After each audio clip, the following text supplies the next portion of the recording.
श्री स्वामी समर्थ. प्रिय स्वामी भक्त हो, तुमच्या सर्वांचं आपल्या चॅनेलवर मनापासून स्वागत आहे. स्वामी तुमच्या चांगल्या मनोकामना पूर्ण करोत आणि तुम्हाला सुखात आनंदात हसत खेळत ठेवोत हीच स्वामींचरणी प्रार्थना. आज 5 मिनिटे डोळे बंद करून शांतपणे हा संदेश शेवटपर्यंत ऐकावे. तुमच्या सर्व चांगल्या इच्छा मी पूर्ण करणारच आहे. आयुष्यात काही करायचं असेल तर आधी त्याची योजना करून बघ. तुझं कार्य पूर्णत्वास जाणार हे नक्कीच. आजवर दुःख सहन करत राहिलास, पुढची वाटचाल दुःख संपून आता सुखाची चाहूल मिळणार आहे. मी तुझ्या नेहमी सोबत आहे. संघर्षाचा काळ हा एकट्यानेच काढावा लागतो. बाकी चांगल्या काळात न ओळखणारे सुद्धा ओळख दाखवतात. प्रयत्न सोडू नका. सुरुवात नेहमीच कठीण असते. स्वामी माऊली तुला भरभरून आशीर्वाद देत आहे. नकारात्मक विचार वाईट असतात, ते तुला कुठेच घेऊन जात नाहीत. सकारात्मक विचार करून तर बघ, ते तुला जीवनात कधीच मागे पडू देणार नाहीत. हार मानू नकोस. सुरुवात नेहमी कठीण असते. तुला आयुष्यात काही कमी पडणार नाही. विश्वास ठेवून तर पहा. स्वामी सोबत असताना सगळं काही चांगलंच घडत असतं. कोणी काही म्हटलं तरी प्रत्येक परिस्थितीत तुला खंबीर राहावं लागतं.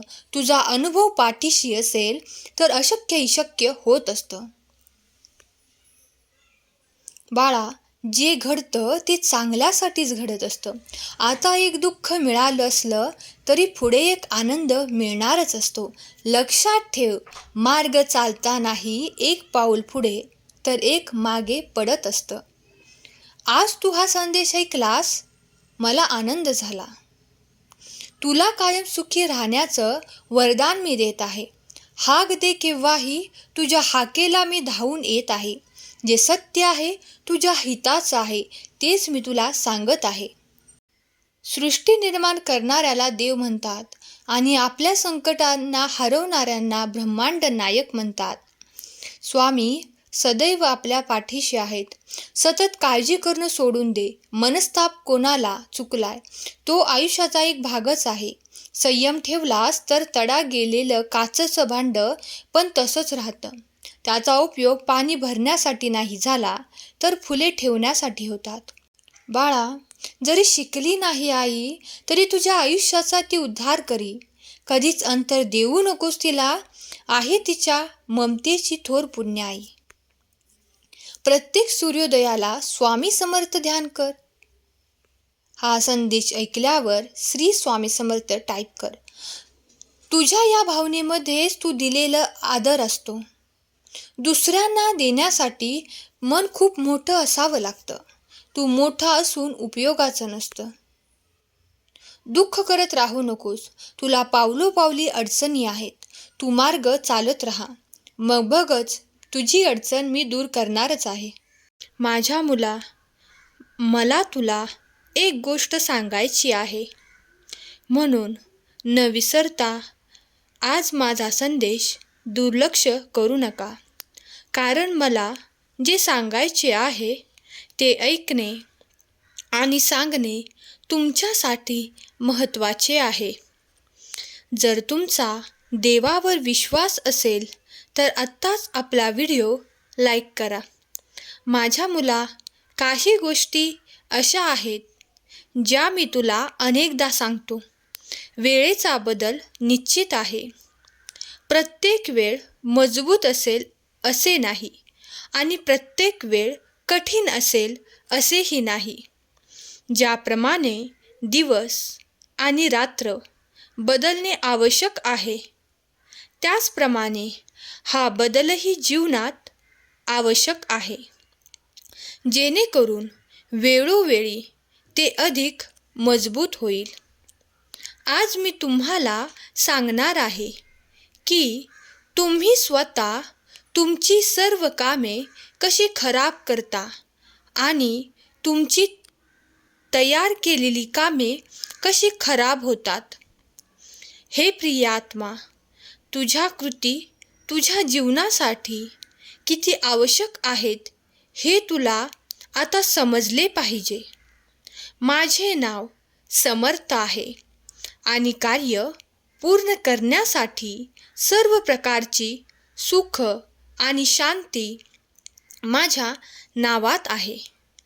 सर्व स्वामी भक्तांनी स्वामी समर्थ टाईप करा आणि संदेश शेअर करा. भाग्यवंत ठराल. माझ्या मुला, तू तुझे काम सुरू करतोस, पण ते पुढे कसं करायचं हे तुला कळत नाही आणि तुझ्या या निष्काळजीपणामुळे तुझ्या कामात अडथळा येतो. जर तुमचा माझ्यावर विश्वास असेल आणि तुम्हाला वाटत असेल की माझ्या अस्तित्वामुळे तुमच्या आयुष्यात सर्व काही चांगले आहे, तर आज तुम्हाला प्रत्येक शुभ कार्यात माझा समावेश करून घ्यावा लागेल आणि प्रामाणिकपणे, खूप मेहनतीने आणि निर्मळ मनाने तुमचे कार्य करावे लागेल. हा संदेश ऐकणाऱ्या सर्व भक्तांच्या कुटुंबात सुख, शांती आणि समृद्धी नांदेल, हे माझे वचन आहे. भावना कळायला मन लागतं, वेदना कळायला जाणीव लागते, देव कळायला श्रद्धा लागते, माणूस कळायला माणुसकी लागते, चांगलं कळायला सुंदर विचार लागतात, भरपूर जगायला पैसा नाही, आयुष्य लागतं. जेव्हा देव मनुष्याची परीक्षा घेतो तेव्हा तो मनुष्याची शक्ती देखील वाढवतो, जेणेकरून तो अधिक बुद्धिमान आणि अधिक सामर्थ्यवान बनतो. ज्याप्रमाणे कडुलिंबाच्या मुळावर दूध टाकून गोड होऊ शकत नाही, त्याचप्रमाणे तुम्ही एखाद्याचे हृदय फाडून टाकले तरी ती व्यक्ती तुमची होऊ शकत नाही, हे सत्य आहे.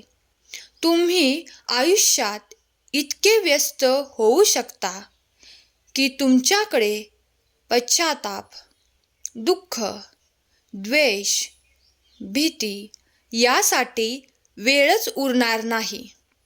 लक्षात ठेवा, जीवनातील रिक्त व्यक्ती सर्वात दुःखी आहे. देवावर एवढा विश्वास ठेवा की जेव्हा तुमच्या इच्छेनुसार गोष्टी होत नाहीत, तेव्हा समजून घ्या की ती त्याची इच्छा आहे आणि जेव्हा गोष्टी तुमच्या इच्छेनुसार चालतात, तेव्हा समजून घ्या की ही त्याची कृपा आहे. स्वामी भक्तांनो, स्वामी आपल्याला दैनंदिन जीवनामध्ये प्रत्येक वेळी, प्रत्येक कार्यात आपल्या पाठीशी उभे असतात व आपल्याला नेहमीच मदत करत असतात. आपण त्यांना हाक मारली नाही तरी देखील ते आपल्या मदतीसाठी धावून येतात. ते आपल्याला मदत करतात, म्हणून आपण त्यांचे धन्यवाद नक्कीच केले पाहिजेत. तर आपण रोज झोपण्यापूर्वी स्वामींचे धन्यवाद करूनच झोपले पाहिजे. तर आता आपण स्वामींचे धन्यवाद कसे करायचे हे तुम्ही माझ्या मागून बोलायचे आहे. हे स्वामी राया, जेव्हा मी संकटाच्या ओझ्याखाली पूर्णपणे दबून जातो, तेव्हा माझे मन व्याकुळतेने तुझा धावा करते आणि हे आई, तेव्हा तू क्षणाचा विलंब न करता लगेच धावत येते आणि मला संकटातून बाहेर काढते. हे गुरुराया, आमची तोडकी मोडकी भक्ती तुला आवडते, हीच आमची दौलत आहे. हे माऊली, असेच आम्हा बालकांवर प्रेम कर, आम्हाला प्रेरणा दे, आम्हाला मार्गदर्शन कर, कारण तू सोडून आम्हाला दुसरे कोणीच नाही. आम्हाला नेहमी सतत प्रत्येक कार्यामध्ये मदत केल्याबद्दल धन्यवाद. आई, अशीच सदैव आमच्या पाठीशी राहा. धन्यवाद स्वामी आई. श्री स्वामी समर्थ. आज तू हा संदेश ऐकलास, मला समाधान मिळालं, तुला आनंद वाटला, यातच सगळं आलं. या जगात पैशापुढे कोणी कोणाचा नसतो. प्रत्येक वाईट गोष्टीला अंत हा असतोच. स्वामी सांगतात, बाळा, संयम ठेव, विश्वास ठेव, काळ बदलणार. चांगल्या गोष्टींना थोडा वेळ तरी लागतोच. तुला कायम सुखी राहण्याचं वरदान मी देत आहे. हाक दे केव्हाही, तुझ्या हाकेला मी धावून येत आहे. जे सत्य आहे, तुझ्या हिताचं आहे, तेच मी तुला सांगत आहे. हो असेल तर सांग, मी सहमत आहे. जाता जाता एवढंच सांगेन, बाळा, मी परत येईनच. पण नेहमी लक्षात ठेव, तुझे कष्ट आता संपणार आहे. उत्तर शोधायला तू योग्य मार्गावर आला आहेस. शब्द माझे तुझ्या आठवणीत ठेव. नीतिमत्ता साफ ठेव. काळजी करू नकोस, मी आहे तुझ्या पाठीशी. केलेली सेवा स्वामींचरणी अर्पण करते. आजचा हा संदेश शेवटपर्यंत ऐकल्याबद्दल धन्यवाद. श्री स्वामी समर्थ.